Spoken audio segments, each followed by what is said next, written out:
BBC Urdu کے programme سیربین میں ایک بار پھر خوش آمدید۔ امریکی دارالحکومت واشنگٹن میں ریگن انٹرنیشنل ایئرپورٹ کے نزدیک نیوی کے اڈے میں ہونے والی فائرنگ میں کم سے کم 4 افراد کے ہلاک ہونے کی اطلاع ہے، جبکہ ایک حملہ آور بھی مارا گیا ہے۔ صدر اوباما نے اس واقعے کو فائرنگ کا ایک اور واقعہ قرار دیتے ہوئے متاثرین کے ساتھ ہمدردی کا اظہار کیا ہے اور کہا ہے کہ اس میں سویلین اور ملٹری دونوں کے اہلکاروں کو نشانہ بنایا گیا ہے۔ مزید تفصیل کے لیے اب سے کچھ لمحے پہلے میں نے بات کی واشنگٹن میں BBC کے نامہ نگار برجیش اپادھیائے سے۔ عالیہ، اب سے کچھ ہی دیر پہلے یہاں کے پولیس چیف نے جو پریس کانفرنس کی ہے اس میں انہوں نے بتایا کہ صبح مسلح افراد جو نیوی ہیڈ کوارٹرز ہے اس کے اندر گھس گئے اور انہوں نے گولی چلائی ہے، اور جس میں کہ کئی شہری زخمی ہوئے ہیں اور کچھ لوگوں کے مارے جانے کی بھی خبر ہے، لیکن ان کی تعداد کیا ہے اس بارے میں کچھ نہیں بتایا جا رہا ہے۔ انہوں نے یہ بھی بتایا کہ ایک مشتبہ حملہ آور مارا بھی گیا ہے اور 2 اور کی تلاش جاری ہے۔ ان میں سے ایک سفید فام ہے جو کہ صبح 8:35 پر انہیں ایک ہینڈ گن کے ساتھ دیکھا گیا، اور دوسرا ایک سیاہ فام افراد ہے جس کی عمر تقریباً 50 برس کی ہوگی۔ یہ دونوں فوجی وردی میں ہیں، لیکن یہ کہنا بہت مشکل ہے کہ ان کا فوج کے ساتھ کوئی تعلق ہے یا نہیں، اور ان کی تلاش اس سمے میں جاری ہے۔ کافی ساری جتنی امریکی ایجنسیاں ہیں اس میں لگی ہوئی ہیں، FBI، پولیس، وہ ہیلی کاپٹر منڈرا رہے ہیں اس سمے میں، اور پولیس کا کہنا ہے کہ اب سے تقریباً 1-1.5 گھنٹے کے بعد وہ اور کچھ بتانے کی پوزیشن میں ہوں گے۔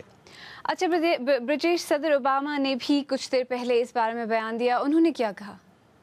جی بالکل، انہوں نے یہ کہا کہ یہ کافی کائرتا والا حملہ تھا اور جو لوگ بھی اس کے پیچھے ملوث تھے انہیں بخشا نہیں جائے گا، اور انہوں نے کہا کہ ابھی تک ہماری فوج جو تھی جو امریکہ کے باہر انہیں کئی خطرات کا سامنا کرنا پڑتا ہے، اور اب اپنی زمین پر ان کے خلاف یہ حملے ہوئے ہیں، تو یہ کافی سیریس معاملہ ہے اور اس کو جو بھی اس کے پیچھے اسے بخشا نہیں جائے گا۔ یہ خاص طور پر اس لیے بھی اس کا کافی ذکر ہو رہا ہے کہ یہ جو علاقہ ہے کافی ہائی سیکیورٹی علاقہ ہے عالیہ، یہاں یہ نیوی کا سب سے بڑا ہیڈ کوارٹر ہے پورے ملک میں۔ اس کے اندر اگر گھسنا ہو تو پوری ID اور گاڑی پر سٹیکر کی ضرورت ہوتی ہے۔ آس پاس کئی سارے رہائشی علاقے ہیں، تقریباً 3000 لوگ کام کرتے ہیں۔ وائٹ ہاؤس یہاں سے مشکل سے 3 میل کی دوری پر ہے، کیپٹل ہل 1.5 میل کی دوری پر ہے، اور اس کے اندر کوئی کیسے داخل ہو گیا اس پر کافی تعجب جتایا جا رہا ہے، اور فی الحال جب تک اس کی چھانبین نہیں ہو جاتی ہے کہ کون ہے یہ حملہ آور، کیا تھی ان کی منشا، اس بارے میں ابھی تک کچھ نہیں پتہ چل پا رہا ہے۔ واشنگٹن سے برجیش اپادھیائے۔ پاکستان میں YouTube پر لگے بین کو 1 سال مکمل ہو گیا ہے۔ تفصیل کچھ دیر بعد، پہلے دیگر موضوعات کے ساتھ ارم گیلانی۔ شام میں کیمیائی ہتھیاروں کے استعمال کی تفتیش کرنے والے اقوام متحدہ کے تفتیش کاروں نے اپنی رپورٹ میں کہا ہے کہ شام کے دارالحکومت دمشق کے مضافات میں گزشتہ ماہ ہونے والے حملوں میں سارن گیس کا استعمال ہوا ہے۔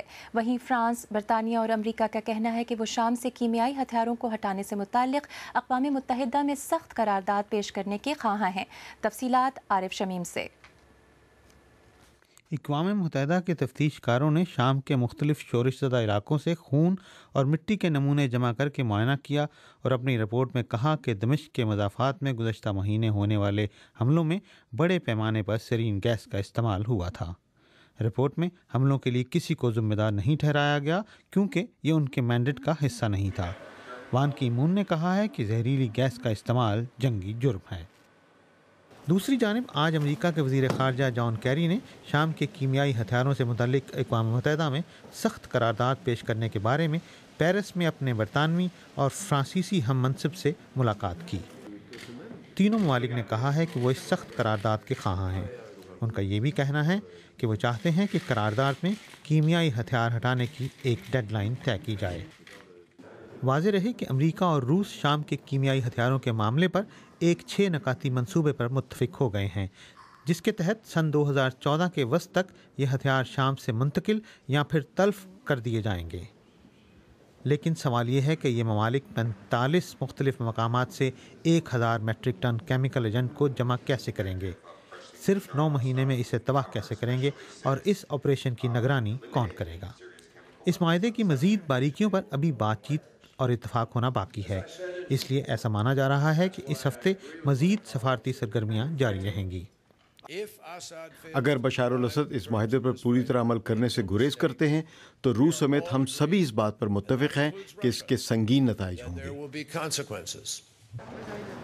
جنیوا میں طے پائے جانے والے معاہدے میں بعض مشکل اہداف رکھے گئے ہیں، لیکن روس اقوام متحدہ میں پیش کیے جانے والے کسی بھی معاہدے کے متن کو اپنی مرضی کے مطابق بدلنے کی کوشش کرتا رہے گا۔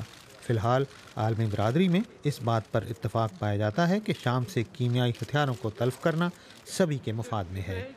عارف شمیم، BBC نیوز۔ اور اب ایک نظر دیگر خبروں پر۔ برطانیہ کے ایک جج نے لندن میں ایک مسلمان عورت کو حکم جاری کیا ہے کہ کیس کی سماعت کے دوران اس کو اپنے چہرے سے نقاب ہٹانا ہوگا تاکہ جج سوالوں کے جواب میں اس کے چہرے کے تاثرات کو پڑھ سکے۔ فلپائن کے شہر زنبواگا میں سرکاری دستوں نے باغی مسلمانوں کا شہر سے پچھلے ایک ہفتے سے جاری قبضہ ختم کرنے کے لیے راکٹس فائر کیے ہیں۔ باغی مسلمانوں اور سرکاری دستوں کے مابین جاری ان جھڑپوں میں فوج کے مطابق کم از کم 62 افراد ہلاک ہو چکے ہیں، جن میں سے زیادہ تر کا تعلق مورو نیشنل لبریشن فرنٹ سے بتایا جاتا ہے۔ گزشتہ رات برصغیر کے مشہور اداکار دلیپ کمار کی اچانک طبیعت خراب ہونے کی وجہ سے انہیں ممبئی کے لیلاوتی ہسپتال میں داخل کیا گیا تھا، مگر اب ڈاکٹرز کا کہنا ہے کہ ان کی حالت مستحکم ہے۔ دلیپ کمار کی اہلیہ سائرہ بانو نے بتایا کہ یہ خبریں غلط ہیں کہ دلیپ کمار کو قلب کا دورہ پڑا ہے۔ افغانستان میں حکام کا کہنا ہے کہ خواتین کی پولیس فورس کی سینئر ترین اہلکار نامعلوم افراد کی فائرنگ سے ہلاک ہو گئی ہیں۔ لیفٹیننٹ نگار پر یہ حملہ نامعلوم مسلح افراد نے ہلمند صوبے میں کیا۔ یہ واقعہ ایک ایسے وقت میں پیش آیا ہے جب برطانوی غیر سرکاری تنظیم آکسفیم کی ایک رپورٹ میں کہا گیا ہے کہ افغان حکومت کا اگلے سال کے آخر تک 5000 خواتین پولیس اہلکار بھرتی کا ٹارگٹ ناقابل عمل اور زمینی حقائق کے برعکس ہے۔ رپورٹ کے مطابق پوری پولیس فورس میں خواتین کی تعداد صرف 1% ہے۔ ثنا گلزار کی رپورٹ۔ افغان پولیس کا ایک بے خوف فیصلہ یا مقامی روایات کے خلاف ایک قدم۔ طالبان کے دور میں خواتین پولیس افسران پر پابندی تھی۔ اب 10 سال بعد بھی افغان پولیس میں خواتین کم ہی نظر آتی ہیں، کیونکہ اب بھی وہ اس پیشے سے وابستہ نہیں ہونا چاہتی۔ پری گل ان چند خواتین میں سے ایک ہیں جو پولیس میں ایک اہم مقام تک پہنچ سکی ہیں۔ وہ پہلے ایک بیوٹی پارلر چلاتی تھیں، تاہم اب وہ زندگیاں بچا رہی ہیں۔ میں اپنے آپ کو ایک عورت کے طور پر نہیں دیکھتی۔ میرے خیال میں اپنے مرد ساتھیوں کی طرح ہوں اور وہی کام کر رہی ہوں۔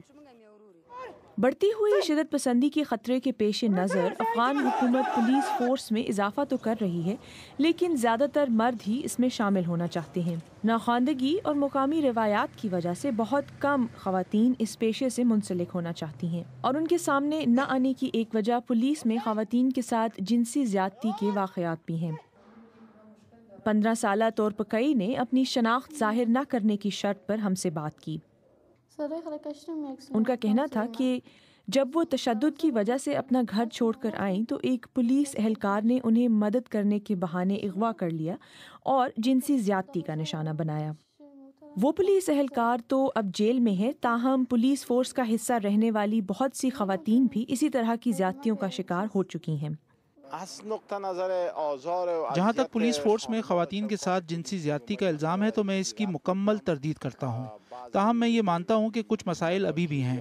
ہم ایسی سہولیات فراہم کرنے پر کام کر رہے ہیں جن سے خواتین میں پولیس کا حصہ بننے کی حوصلہ افزائی ہو، لیکن اس کے لیے وقت درکار ہے۔ پری گل جانتی ہیں کہ پولیس میں ہونے کی وجہ سے بہت سی خواتین پر حملہ کیا گیا، لیکن گھر چلانے کے لیے ان کو یہ نوکری کرنی ہی ہے۔ ان کا کہنا ہے کہ خاتون ہونے کی وجہ سے ان کا پیشہ ہمیشہ ان کے لیے ایک تانا بنا رہے گا۔ مجھے برا لگتا ہے جب لوگ میرے بارے میں منفی باتیں کرتے ہیں، کیونکہ میں انہی لوگوں کی خدمت کر رہی ہوں۔ شاید یہی منفی سوچ ہے جس کے باعث افغان پولیس فورس کو خواتین کی بھرتیوں میں اتنی دقت ہو رہی ہے۔ ثنا گلزار، BBC نیوز۔ آج سیربین کا بڑا موضوع ہے۔ پاکستان میں گزشتہ چند دنوں میں نومولود بچیوں اور کم عمر لڑکیوں کے خلاف جرائم کے واقعات میں سامنے آنے والا اضافہ۔ تازہ ترین واقعات میں لاہور میں 5 سالہ بچی کے ساتھ مبینہ ریپ، ایک دوسری بچی کو دریا میں پھینکنے اور 2 کمسن بچیوں کو ریلوے لائن کے قریب بے آسرا چھوڑنے جیسے گھناؤنے واقعات شامل ہیں۔ سماجی کارکن کہتے ہیں کہ ان واقعات کے پیچھے معاشرے میں عورت کے ساتھ امتیازی سلوک برتنے کی سوچ کار فرما ہے، جس کی جڑیں پاکستانی سماج میں مردوں کے غلبے میں پیوست ہیں۔ آپ BBC اردو کا پروگرام سیربین دیکھ رہے ہیں۔ پروگرام میں آگے چل کر دیکھیے گا کہ انٹرنیٹ سروس مہیا کرنے والے دل آزار مواد کے بغیر یوٹیوب کھولنے کا کیا طریقہ تجویز کرتے ہیں، اور یہ بھی کہ زمین کسان کی مرضی سے اور مارکیٹ سے 4 گنا قیمتوں پر لینے کا قانون انڈیا میں کیا صنعتی اور ترقیاتی مقاصد کے لیے اراضی کی کمی دور کر سکے گا؟